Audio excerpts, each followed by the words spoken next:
Sveiki, esu humanitarinių mokslų daktaras Andrius Martinkus ir tęsime mūsų pamastymus apie kintantį pasaulį ir apie lietuvių tautos, Lietuvos valstybės vietą šitame kintančiame pasaulyje. Dėkoju Viktorui už kanalo parėmimą, dėkoju už tai, kad žiūrite, už tai, kad prenumeruojate, už tai, kad komentuojate, už jūsų patiktukus. Artėja šventos kalėdos, artėja 2025 metų pabaiga ir 2026 metų pradžia. Deja, tai bus jau ketvirtos karo meto kalėdos.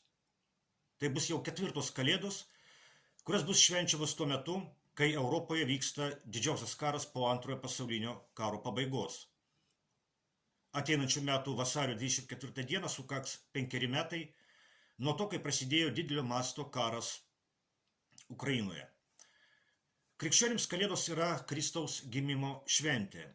Beveik tuo pačiu metu vyksta ir didelis pokytis gamtoje. Gruodžio 21 dieną vyks žiemos saulėgrįža, kai saulė bus žemiausiai virš horizonto, bus trumpiausia metų diena ir ilgiausia naktis. Bet nuo to momento dienos pradės ilgėti, o naktis trumpėti. Po žiemos saulėgrįžos tamsos gamtoje darosi vis mažiau, o šviesos vis daugiau. Ir krikščionių tikėjime, ir gamtoje šitas metų laikas yra gyvenimo pergalės prieš mirtį, šviesos pergalės prieš tamsą laikas. Deja, Ukrainoje jau beveik 5 metai vyksta ne gyvenimo, o mirties šventė. Šitos kalėdos bus jau ketvirtos karo Ukrainoje kalėdos. O juk buvo galimybė padaryti taip, kad nebūtų ne vienų karo Ukrainoje kalėdų. Buvo galimybė karą užbaigti dar 2022 metų pavasarį. Rusija ir Ukraina derėjosi Stambule ir jau buvo pasiekusios susitarimą užbaigti karą. Bet įsikišo tamsos jėgos ir sugundė Zelenskio režimą atsisakyti taikos ir tęsti karą su Rusija.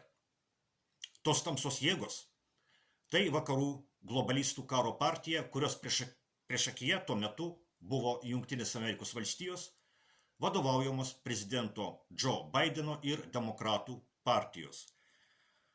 Globalistų gundymas, kuriam neatsispyrė Zelenskis ir jo bendrai, buvo iš tiesų šėtoniškas. Jis buvo labai panašus į tai, kaip velnias dykumoje gundė Jėzų Kristų. Štai kaip šitą istoriją aprašo šventasis raštas, citata. Velnias vėl paima jį į labai aukštą kalną ir, rodydamas viso pasaulio karalystes bei jų didybę, tarė: visą tai aš tau atiduosiu, jei parpuolės pagarbinsi mane. Tada Jėzus atsako: eik šalin, šėtone. Tuomet velnias nuo jo atsitraukė, citatos pabaiga. Labai panašiai globalistai gundė Zelenskį.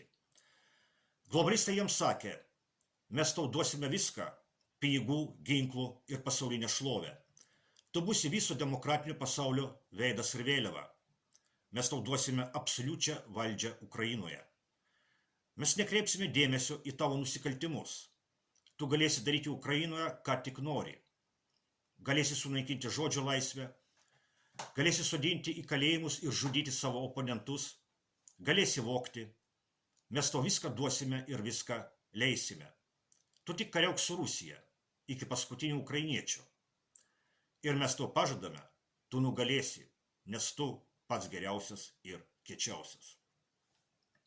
Ir Zelenskis patikėjo. Jis nepasakė kaip Jėzus: eikite šalin, velniai. Zelenskis ir jo bendrai pasidavė globalistų gundymui. Juk taip malonu turėti šalį, kurioje gali daryti, ką nori. Ir dar maloniau tikėti, kad tau pavyks padaryti tai, kas nepavyko Napoleonui ir Hitleriui – nugalėti Rusiją. Tik įsivaizduokime, kiek gyvybių būtų išsaugota, jei Zelenskis ir jo režimas nebūtų pasidavę globalistų gundymui kariauti su Rusija iki paskutinio ukrainiečio.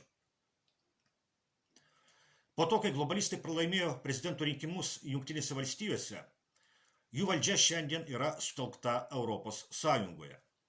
Būtent Europos Sąjungos valdžia ir tokie Europos valstybių vadovai kaip Starmeris Didžiojoje Britanijoje, Makronas Prancūzijoje ir Mercas Vokietijoje šiandien yra tie, kurie aršiausiai pasisako prieš karo Ukrainoje užbaigimą. Globalistų tikslas yra paprastas ir akivaizdus.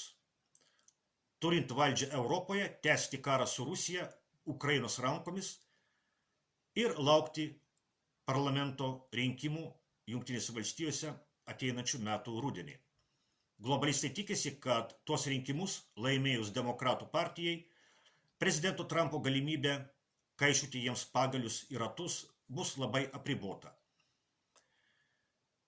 Ir jie tikisi, kad galės toliau ramiai savo kariauti su Rusija Ukrainoje tol, kol ukrainiečiai pasibaigs. O kai ukrainiečiai pasibaigs, į karo su Rusija laužą bus galima mesti ką nors kitą.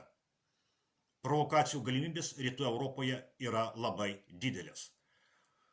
Viena iš tokių patogių provokacijos vietų yra Kaliningrado sritis ir tai, kas šalia jos.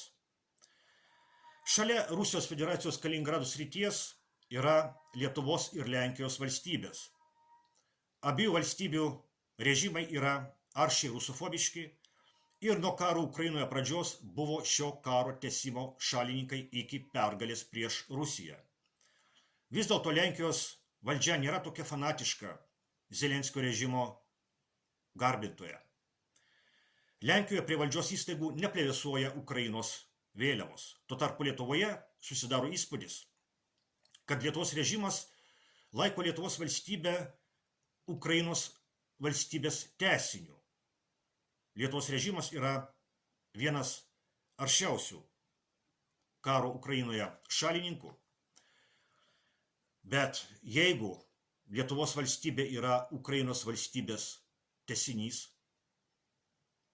ar nelogiška būtų, jei, esant reikalui, Lietuvos teritorijoje būtų pratęstas Ukrainos karas? Artėjant šventoms kalėdoms, artėjant šviesos pergalei prieš tamsą, nesinori baigti tamsiomis mintimis. Mano kalėdų svajonė yra tokia: tamsos jėgos globalistai pralaimi, Lietuvoje sukuriama Lietuvos nacionaliniams interesams tarnaujantį valdžią, Lietuva atstato normalius dvasinius ir ekonominius santykius su rytais, pirmiausia su kaimynais Rusija ir Baltarusija. Lietuvos valstybės tikslas yra būti lietuvių tautos namais šioje žemėje, o ne būti įrankiu kenkti kitiems. Vienas iš pagrindinių Lietuvos valstybės tikslų yra lietuvių kalbos, seniausios indoeuropiečių kalbos, saugojimas ir puoselėjimas. Tai būtų Lietuvos valstybės indėlis į visos žmonijos įvairovę ir turtingumą, o ne į kišenę vagių, kurie pelnosi kiršinami tautas ir platindami mirtį. Su artėjančiomis šventomis kalėdomis ir šviesos pergalės prieš tamsą.